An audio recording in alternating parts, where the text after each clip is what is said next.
Ya, sekali lagi yang baru masuk ya, silakan tugasnya dikumpulkan di Google Classroom.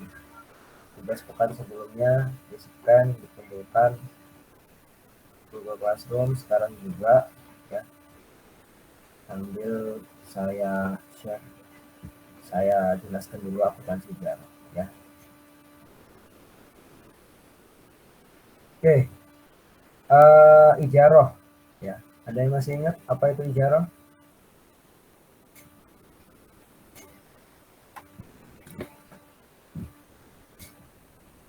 Pak, mau nanya. Ya, Ini yang tugas 10, yang tugas kita yang kemarin ya, Pak? yuk. Jadi tugas yang pekan kemarin akuntansi musyarakah itu silahkan dikumpulkan di Google Classroom. Ya. Pak, Hmm. Pak kalau kalau diketik gitu boleh nggak? Soalnya kan saya pikir tadi itu kita offline, jadinya saya bikin ini di Excel. Ya kan nggak apa-apa. Di Excel kan bisa diupload juga kan. Ah, iya iya, Pak. Hmm. Excel itu di save as atau di print jadi PDF juga bisa. Atau Ya, Excel saya jadikan PDF gitu, Pak. ya bisa. Nah, ya jadikan PDF bisa, nanti disitu ditemukan. Ya. Ah, iya iya, Pak. Oke oke, Pak.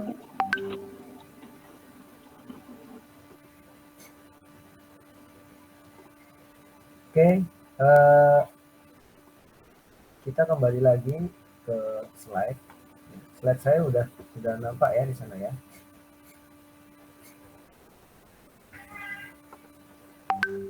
Halo, tes. Apakah slide saya udah nampak di sana? Sudah, Sudah, Pak. Pak. Oke. Ya, jadi ijaroh ini adalah akad sewa. Ya,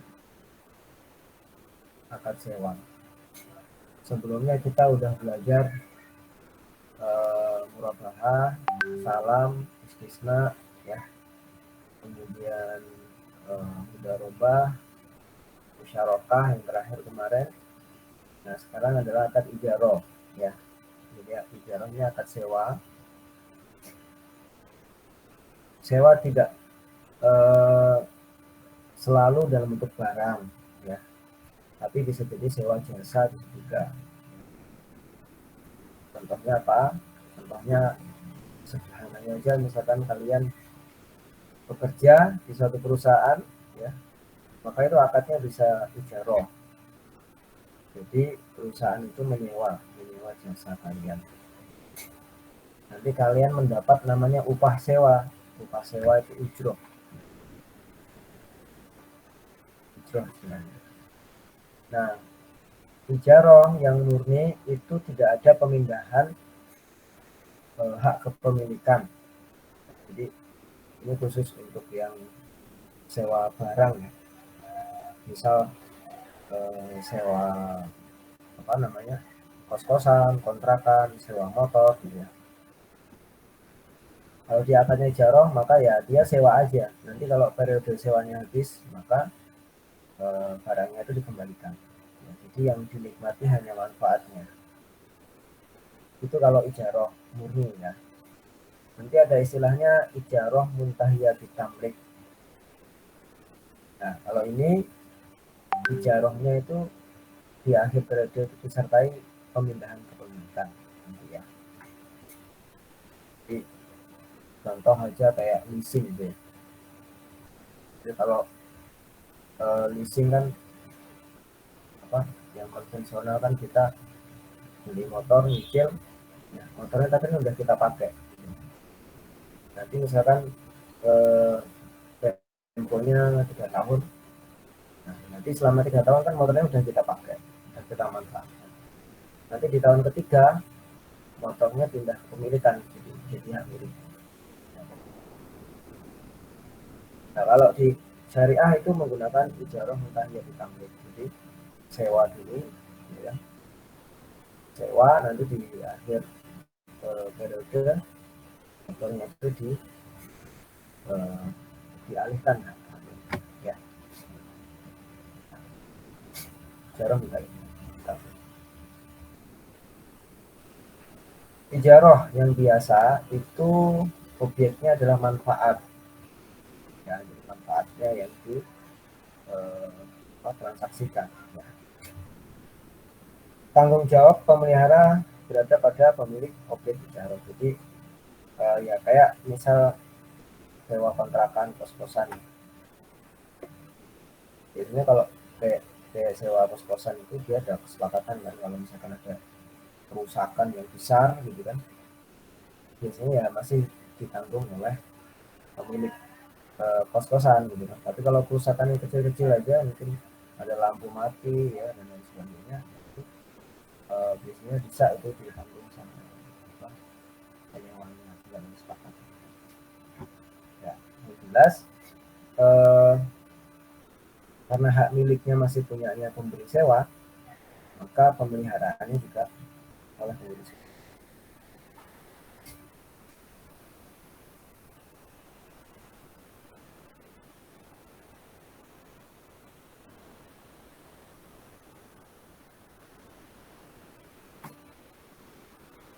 Nah, kalau ini adalah cara penentuan harga sewa ya. Kalau dijual beli itu biasanya harga pokok plus keuntungan, ya kan? Itu harga jual. Kalau harga sewa, harga pokok sewa plus keuntungan, itu adalah harga sewa. Biasanya harga pokok sewa ini dia dari mana? Dia itu biasanya asalnya dari biaya penyusutan plus biaya pemeliharaan, ya. Kalau harga pokok sewa. Ya contoh aja misalkan rumah kos-kosan tadi ya, kos-kosan itu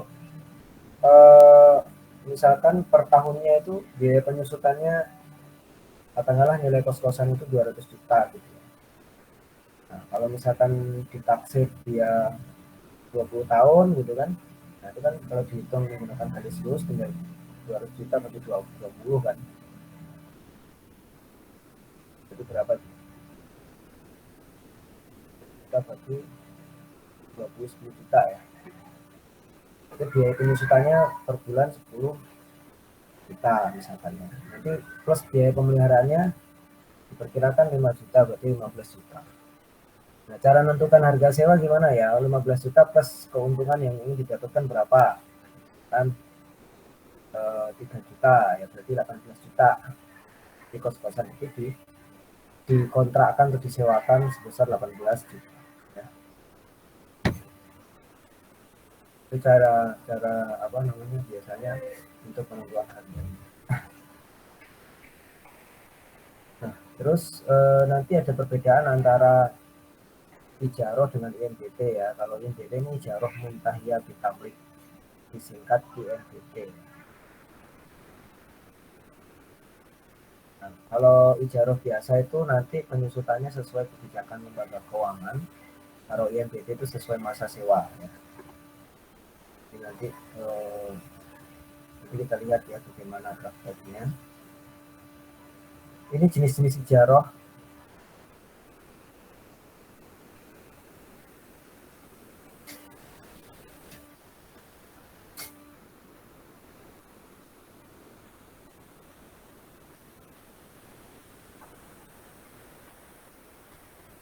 Ada ijaroh fee, ada ijaroh aset ya. Ijaroh fee ini contohnya ijaroh safe deposit box atau mungkin penyimpanan pemeliharaan emas ya. Jadi itu kan kita itu kayak menyewa untuk menyimpan aset kita gitu.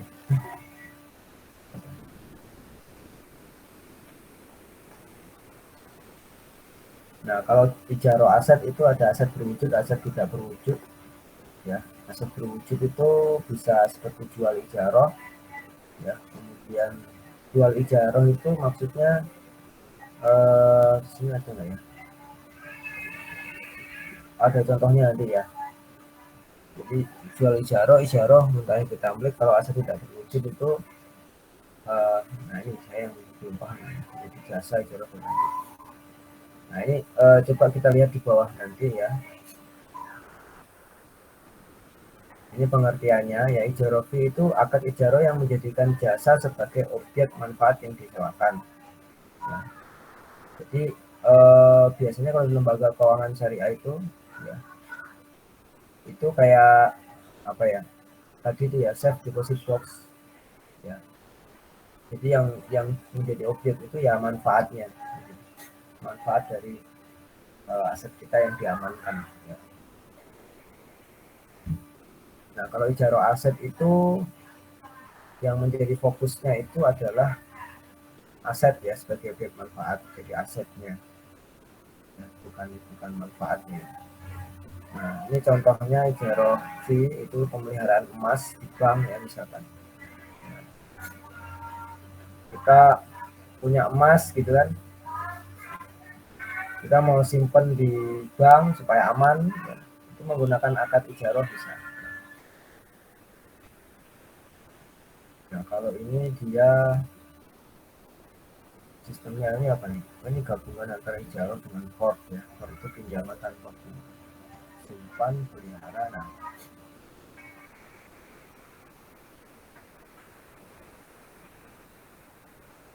ini kalau kayak gini ya. Ini nanti keuntungan bank itu dari mana? Dari fee jasa simpan itu ya. Ini nasabah itu membayar jasa simpannya ke bank. Ini tadi adalah jual ijarah ya. Kombinasi akad penjualan yang dilanjutkan dengan sewa menyewa. Jadi ada masyarakat ini dia menjual rumah ke bank ya. Nanti bank itu menyewakan lagi ke pihak lain gitu ya. Jual ijarah.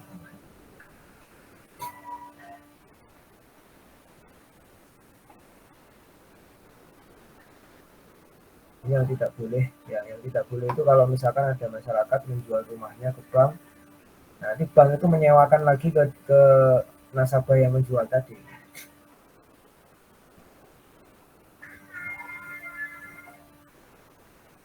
Karena bisa jadi ini adalah riba terselubung. Dia jualnya dengan harga mungkin di bawah gitu kan. Ya.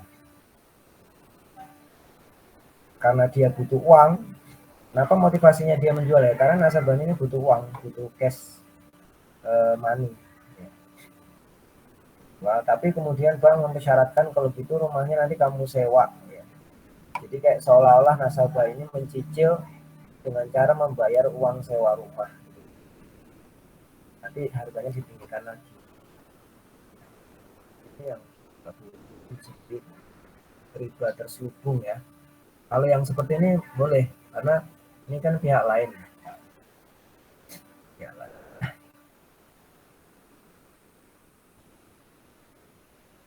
Nah, tadi itu adalah ijarah ya. Sekarang ijarah muntahiyah bitamlik.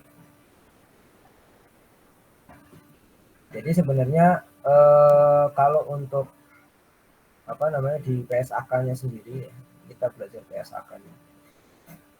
Itu yang dikenal itu ada ijarah apa namanya, ijarah biasa, ijarah muntahiyah bitamlik, sama ijarah jasa ya. Yang terbaru ya, ijarah atas jasa.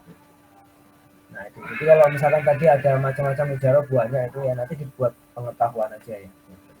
Itu hanya penggolongan aja sih sebenarnya ya. Penggolongan aja. Yang penting kalian bisa bedakan kalau ijarah muntahiyah bitamlik ya berarti nanti setelah selesai masa sewa itu ada ini, ada opsi ya untuk pemindahan kepemilikan ya. Atau bahasanya wa'ad. Wa'ad itu janji gitu. Jadi pada saat disepakati di awal itu si pemberi sewa berjanji bahwa nanti di akhir periode barangnya itu akan diserahkan. Cara menyerahkannya gimana? Bisa dengan dihibahkan ya, bisa dengan diperjualbelikan. Kalau dihibahkan berarti tidak ada lagi apa namanya, transaksi lagi ya kan, tinggal barangnya diserahkan aja. Nah, kalau jual beli ini berarti nanti ada transaksi lagi untuk apa namanya, penjualan dan pembelian gitu ya, transaksi jual beli. Nah, nanti pencatatannya beda itu. Catatannya beda. Kalau ada pertanyaan langsung aja ya, saya di intervensi aja. Ijarah, nah ini ijarah muntahiyatin tamlik dilakukan jika seluruh pembayaran sewa telah diselesaikan dengan cara membuat akad terpisah. Jadi tadi itu ya contoh, misalkan kayak kita berakad IMDT ijarah muntahiyatin tamlik untuk beli motor. Ya. Temponya 3 tahun misalkan. Nah, jika selama 3 tahun itu sudah selesai ya pembayaran sewanya, kan per bulan kan bayar sewa terus selama 3 tahun, maka dibuat lagi akad terpisah ya dengan opsi 4 ini, bisa dihibahkan, bisa dijual. Nah, dijual ini bisa sebelum masa akad berakhir, bisa dijual setelah masa akad berakhir, bisa dijual secara bertahap.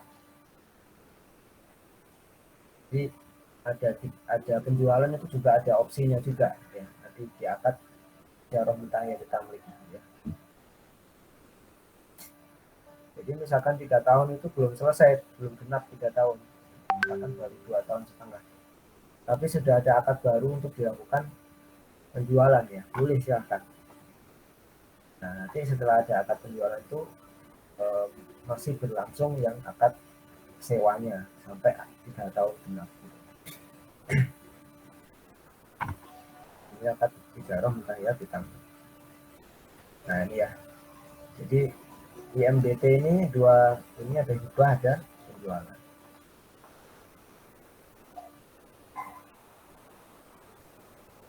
Nah, ini nanti bisa dibaca-baca aja jenis-jenisnya ya. Kita langsung ke sini aja, akuntansi pemilik objek ijarah. Jadi nanti ada pemberi sewa, ada penyewa, ada dua pihak ya.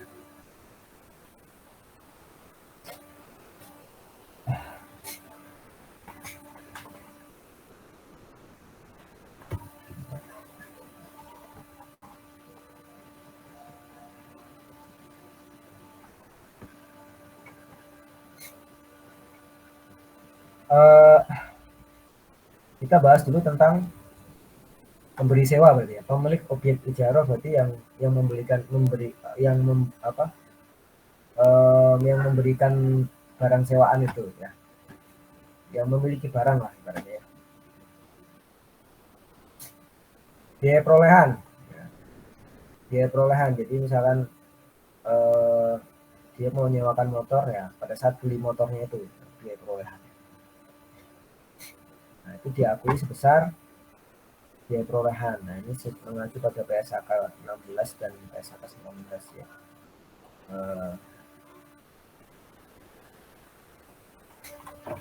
Nah, ini ada ini.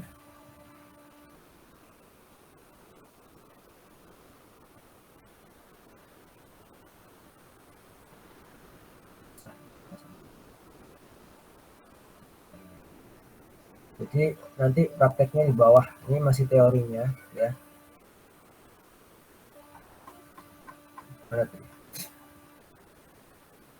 Nah, biaya perolehan ya diakui pada saat diperoleh dan sebesar biaya perolehan. Jadi kalau misalkan beli motor ya untuk nanti diijarahkan harganya 20 juta ya, nanti diakui berarti apa, aset ijarah pada kas gitu kan, 20 juta ya, standar aja. Kebijakan penyusutan atau amortisasi yang dipilih harus mententukan pola konsumsi yang diharapkan dari manfaat ekonomi dan depan dari ijarah. Ini terkait dengan penyusutan dari asetnya, juga barang kan harus disusukan. Nah, metode penyusutannya ya bisa menggunakan metode yang biasa kita pelajari ya, ada garis lurus, ada menurun jumlah unit. Amortisasi jika asetnya tidak berwujud ya, diamortisasikan. Ini langsung agak saya percepat aja, nanti lebih ke prakteknya aja ya. Biaya perbaikan. Nah, bagaimana kalau misalkan ada biaya perbaikan, maka menjadi tanggung jawab pemilik. Ya. Perbaikan dapat dilakukan oleh pemilik secara langsung atau misalkan dilakukan oleh penyewa, ya maka atas persetujuan pemilik. Jadi kalau ada biaya perbaikan dari barang yang disewakan tadi, ya, barang yang disewakan ada kerusakan, maka sebenarnya itu masih tanggung jawab pemilik. Ya. Biaya pemeliharaan. Jika tidak rutin, maka diakui pada saat terjadinya. Jika dilakukan oleh penyewa dengan persetujuan pemilik, maka biaya tersebut dibebankan kepada pemilik. Ya, jadi ini kesepakatan sih ya. Jadi kalau misalkan ada kerusakan, kemudian si penyewanya dengan inisiatifnya dia mengeluarkan biaya, maka dia harus izin dulu sama pemilik. Karena idealnya nanti dibebankan lagi ke pemilik, ya, bukan itu.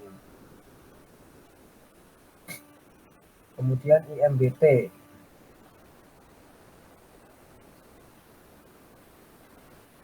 Nah, ini IMBT tadi kan ada dua opsi ya, IMBT itu. Jadi ada opsi hibah, ada opsi penjualan. Ya. Penjualan itu juga ada opsinya lagi tadi, ya kan. Nah, bagaimana kalau IMBT itu melalui penjualan secara bertahap? Maka dia perbaikannya, ya, dan apa? Dia perbaikan dimaksud ditanggung pemilik maupun penyewa sebanding dengan bagian kepemilikan. Ya, jadi kan kepemilikannya apa pelan-pelan kan ya apa namanya berpindah gitu ya. Dan nanti untuk ketika ada biayanya nanti pengenaan pembebanan yang sesuai dengan persentase yang dimiliki masing-masing ya. Ini terkait dengan biaya ya. Jadi ada biaya apa tadi? Biaya perbaikan, biaya pemeliharaan. Pendapatan.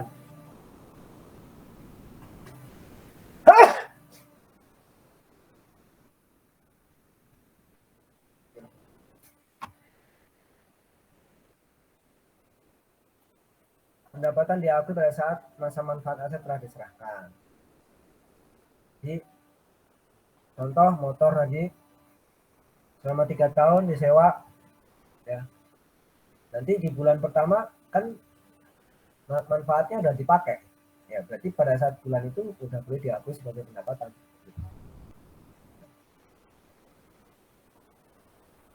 Di setiap bulan itu udah boleh diakui sebagai pendapatan. Karena kan biasanya idealnya kan kalau sewa itu kan ada yang bayar per bulan, ada yang bayar per 6 bulan, ada yang bayar per tahun gitu kan. Nah, kalau pencatatan akuntansinya gimana?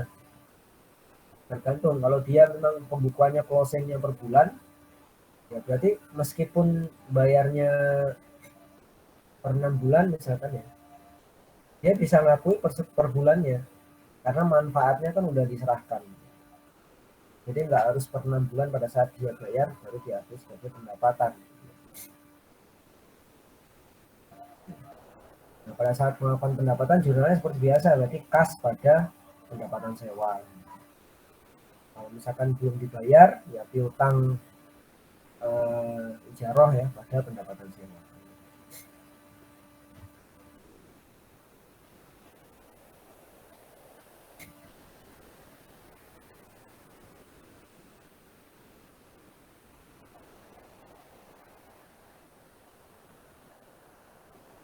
Masih azan ya, kita dengerin azan dulu. Sambil dilihat apakah sudah dikumpulkan atau belum. Belum ada, oh ada nih dua, baru dua nih yang mengumpulkan ya. Yang lain mana?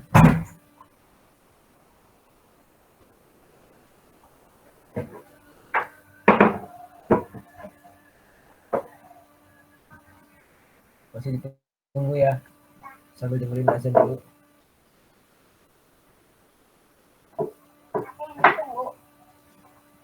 Apa yang ditunggu?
Tes. Baik, saya lanjutkan lagi ya. Iya, Pak.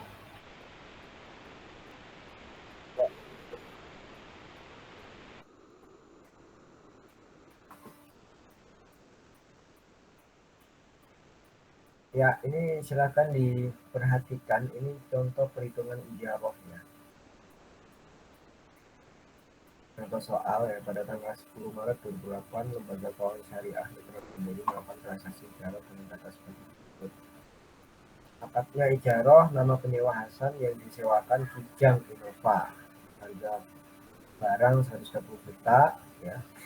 Nilai sisa, nilai residunya maksudnya, rupiah. Total pembayaran sewa per tahun 28.800, per bulan berarti 7.400. Uang mukanya 14.400, selama 6 bulan. 6 bulan sewa. Jangka waktu 1 tahun, di administrasi 300.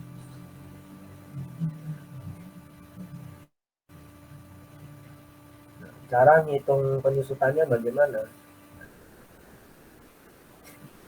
Cara ngitung penyusutannya, ya, tadi ingat ya, penyusutan itu adalah komponen dari harga pokok sewa, ya. Ada penyusutan biaya pemeliharaan. Penyusutan plus apa? Harga pokok plus margin adalah harga sewa, ya. Nah, perhitungan penyusutan objek ijarah adalah sebagai berikut.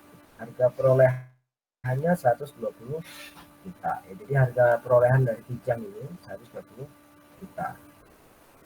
Kalau dia akadnya ijarah biasa, ya, maka masa umur ekonomisnya itu ditentukan oleh perusahaan. Ya. Jadi kebijakan dari perusahaan, kalau di sini dia menentukan 5 tahun. Kemudian dia menentukan metode penyusutannya garis lurus. Nah, kemudian dihitung. Nah, berarti rumusnya harga perolehan, ya, tadi ada nilai residunya 1, ini bisa diabaikan aja, cuma 1 rupiah ya. Jadi langsung aja 120 juta dibagi 5, ya. Maka penyusutannya per tahun adalah 24 juta atau 2 juta per bulan. Itu adalah biaya penyusutan, ya. Jadi udah tahu nih sekarang untuk penyusutan sebagai komponen harga pokok sewanya, ya, 2 juta. Ini kalau menggunakan akad ijarah. Kalau dilihat di sini total pembayaran sewanya kan per bulan 2.400.000, ya. Anggaplah nggak ada biaya pemeliharaan, jadi harga pokoknya itu biaya penyusutan aja 2 juta.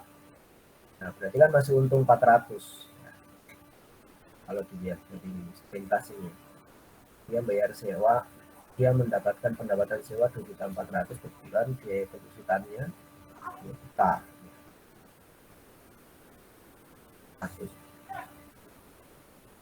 Nah, contoh lain kalau misalkan IMBT, ya, atau ijarah muntahiyah bitamlik,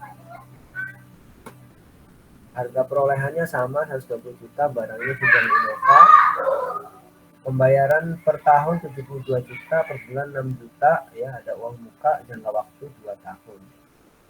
Nah, opsi pengalihan kepemilikan akhir masa sewa, ya, karena dia IMBT, ya. Cara ngitung penyusutannya gimana? Nah, cara menghitung penyusutan untuk IMBT ini berbeda dengan untuk ijarah. Ya. Perbedaannya adalah pada saat penentuan umur ekonomis. Umur ekonomis aset yang disewakan itu sesuai masa sewa. Kalau di ijarah sebelumnya sesuai kebijakan perusahaan. Tapi kalau ini sesuai masa sewa. Kebetulan di sini masa sewanya adalah 2 tahun. Ya, berarti di sini umur ekonomisnya dibuat 2 tahun. Nah, kalau misalkan dia penyusutannya menggunakan garis lurus, ya, maka tinggal dihitung harga perolehan dikurangi nilai residu, bisa diabaikan karena 1 rupiah, dibagi masa penyusutan 2. Nah, berarti per tahunnya biaya penyusutannya adalah 60 juta. lebih besar ya, per bulannya dapatnya 5 juta per bulan. Nah ini lebih besar. Sebelumnya tadi ketemunya 2 juta aja. Nah baru di sini ngitung berapa sih harga sewanya kalau gitu ya. Ijaro sama IMBT tadi. Ditentukan dulu marginnya berapa. Marginnya 20% ya. Margin itu keuntungan. Ingat tadi rumusnya harga pokok sewa plus margin sama dengan harga sewa. Harga pokok sewa itu tadi ada biaya penyusutan, ada biaya pemeliharaan. Nah, setelah diketahui biaya penyusutannya, ya, tadi kan biaya penyusutannya untuk ijaro per tahunnya kan 24 juta. Diketahui juga marginnya yang diinginkan 20%. Ya, tinggal di sini ya ada perolehan untuk ijaro per tahun 24 juta yang dari penyusutan tadi. Keuntungannya 20% kali 24 juta, keuntungannya 4 juta 800. Sehingga harga sewanya per tahun ini per bulannya adalah ini 2.400.000 per bulan. Jadi sama seperti yang dikontrak. Jadi itu tadi sebenarnya rincian untuk penentuan ini harga ini. Nah, total pembayaran saya per tahun penentuan harga ini itu bisa dihitung. Nah, caranya tadi 2.400.000 per bulan. Yang IMBT ya berarti tadi kan berapa penyusutannya per tahun 60 juta kan 60 juta. Nah, berarti 60 juta 20% ini adalah margin yang ditentukan dikalikan 60 juta 12 juta per tahunnya 72 juta per bulannya 6 juta. Ini cocok sesuai dengan kontrak yang di sini. Nah, per tahun 70 juta per bulan 6 juta. Itu adalah cara menghitung harga sewa ya. Jadi ini bagian dari sewa ya. Ini belum masuk ke jurnal-jurnal, ini masih bagaimana cara menghitung harga sewa nih. Ya.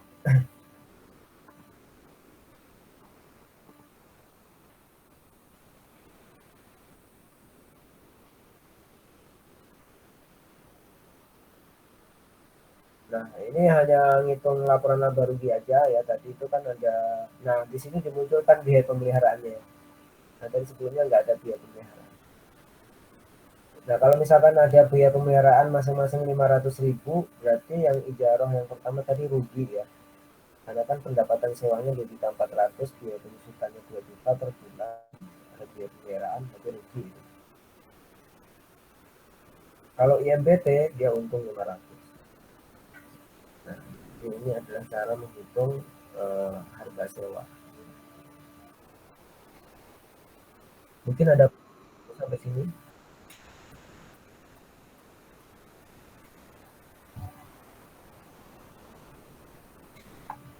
Sudah sampai berapa yang mengumpulkan?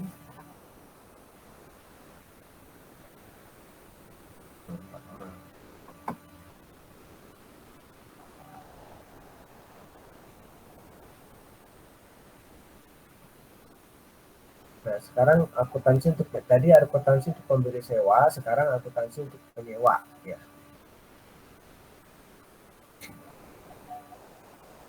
Bukan ijaroh. Nah, jadi ini pengakuan beban. Kan tiap bulan kan dia membayar sewa kan. Ya, berarti ya diakui beban sewa pada kas gitu kan.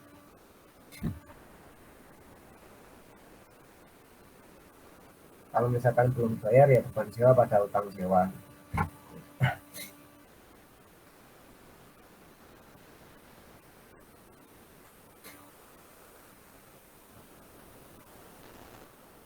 Nah, kalau misalkan di dalam akad biaya pemeliharaannya disepakati menjadi tanggungan penyewa, ya ya udah berarti penyewa ini mengakui sebagai beban. Ya.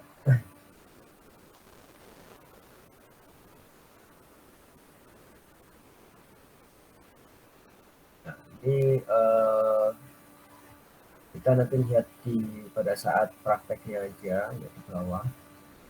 Nah ini pada saat pemindahan kepemilikan ya. Pemindahan kepemilikan ketika dia dihibahkan maka penyewa mengakui aset dan keuntungan sebesar nilai wajar objek ijarah yang diterima. Jadi pada saat barangnya dihibahkan ya, maka pengukuran barangnya itu tidak berdasarkan nilai buku, tapi berdasarkan nilai wajar ya, nilai pasar. Jadi kalau ada selisihnya ya diakui keuntungan. Nah, nanti pada saat dihibahkan berarti si penyewa itu mengakui sebagai aset. Ya, ya aset pada apa misalkan pada kas atau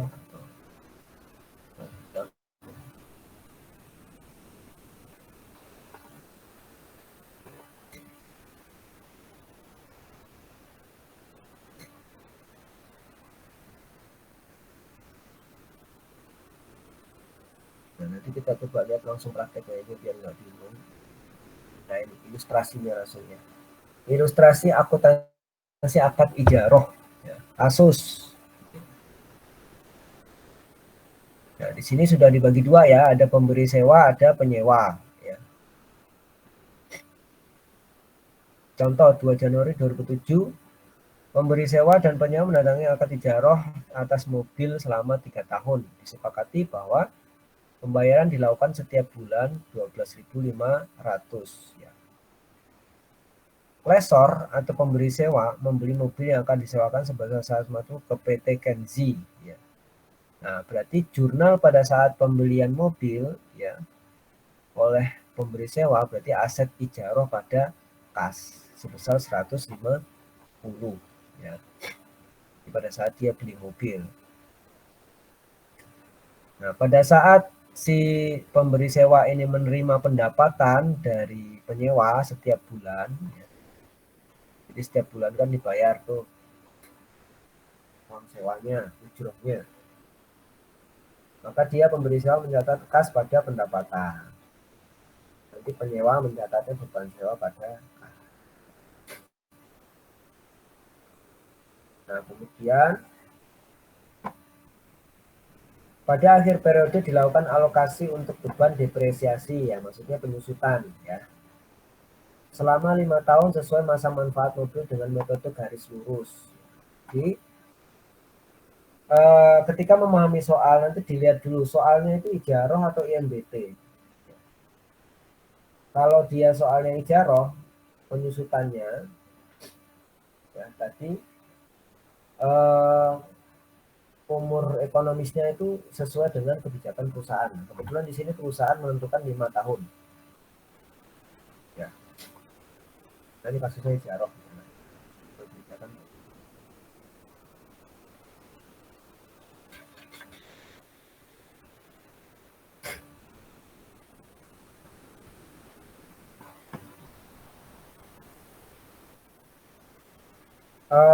Berarti untuk penyusutan jurnalnya beban penyusutan pada akumulasi penyusutan. Jadi yang mencatat akumulasi penyusutan itu tetap pemberi sewa, ya. Karena pada hakikatnya asetnya itu masih miliknya pemberi sewa, bukan miliknya penyewa. Walaupun lagi dipakai ya sama penyewa ya. Tapi yang dipakai itu kan manfaatnya aja. Jadi asetnya itu masih punyanya pemberi sewa. Jadi yang mencatat sebagai penyusutan adalah pemberi sewa ya, bukan penyusutan pada akumulasi penyusutan. Kok bisa 30 juta? Dari mana? Nah, kita lihat di sini harganya berapa. Harganya kan 150 juta belinya. Terus umur ekonomisnya kan perusahaan menentukan 5 tahun ya. Berarti 150 dibagi 5 ya, 30. Berarti per tahunnya disisihkan 30 ribu.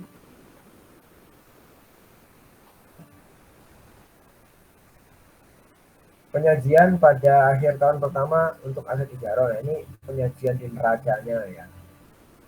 Misalnya 30, nilai bukunya tinggal 120. Ya.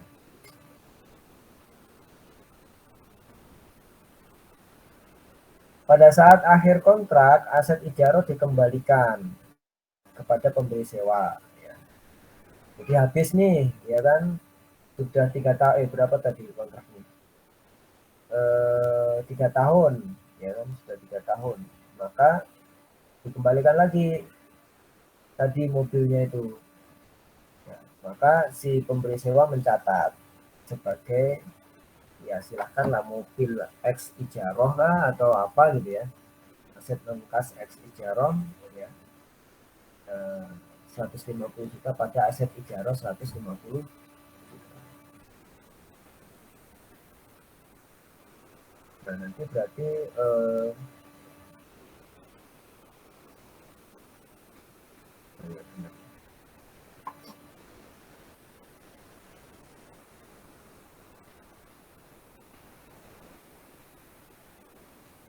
kalau ada penyusutannya berarti ini dianu juga ya nanti ya, apa namanya, dikontrakan juga ya, akumulasi penyusutan di debit.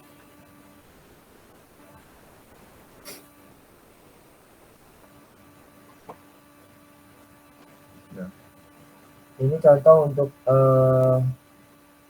ijaroh murni ya. Yang di bawah ini IMBT, ijaroh muntahiyati tamlik. Ya. Nah ini agak sedikit berbeda ya kalau ini ya. Contoh nih, misalkan sama-sama dia disewakan 3 tahun, per bulannya bayarnya 12.500, belinya 150 juta. Nah, jurnalnya pada saat pembelian sama, ya, pemberi sewa aset ijaroh pada kas 150. Pada saat menerima pendapatan bulanan, pendapatan sewa juga sama, ya. Kas pada pendapatan sewa, kemudian penyewanya kebutuhan sewa pada kas. Nah, bedanya adalah pada saat mengakui penyusutan, ya, depresiasi. Sesuai teorinya yang saya sampaikan tadi, untuk IMBT, depresiasi itu ditentukan sesuai, umur ekonomis itu ditentukan sesuai dengan masa akad. Kalau yang ijarah tadi sesuai dengan kebijakan perusahaan. Kalau ini sesuai dengan masa akad.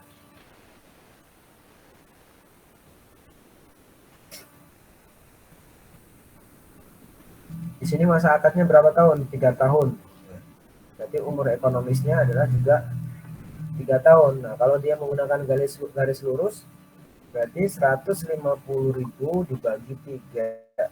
Ya, dibagi 3 tahun. Jadi per tahunnya adalah 50.000. Konsulen pada akumulasi konsulen 50. Ini sama.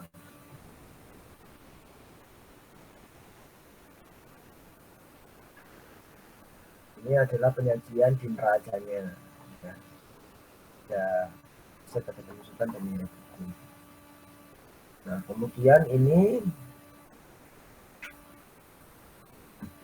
nah karena IMBT berarti kan ada opsi ya, opsi hibah atau opsi dijual. Nah, ya kan? Pemindahan kepemilikannya. Kalau misalkan dia ini dia apa nih? Pada akhir kontrak aset ijarah dijual, nah, kepada pemberi sewa secara tunai 65.000, maka dilakukan akad jual beli. Kalau ini pemindahan kepemilikannya dijual lagi, ya. Masa akhir itu dijual. Jadi ada akad jual beli. Jualnya 65.000. Jurnalnya berarti pemberi sewa menerima kas kan dia 65.000. Kemudian aset ijarahnya dikreditkan 150, kemudian akumulasi penyusutannya ya 150. Kenapa kok ini akumulasi penyusutannya 150? Ya, karena kan sudah disusutkan penuh. Ya, artinya ini kan di akhir kontrak. Kalau di akhir kontrak kan tadi penyusutannya kan 3 tahun. Di tahun ketiga dia udah disusutkan penuh, jadi kan akumulasinya sudah 150. Jadi dia kan ya, keuntungan penjualannya adalah 65. Pak, ya. Panggilannya akan berakhir dalam kurun waktu kurang 1 menit, Pak. Iya ya. Ya sudah, nanti kalau keputus kita nyambung lagi. Ya.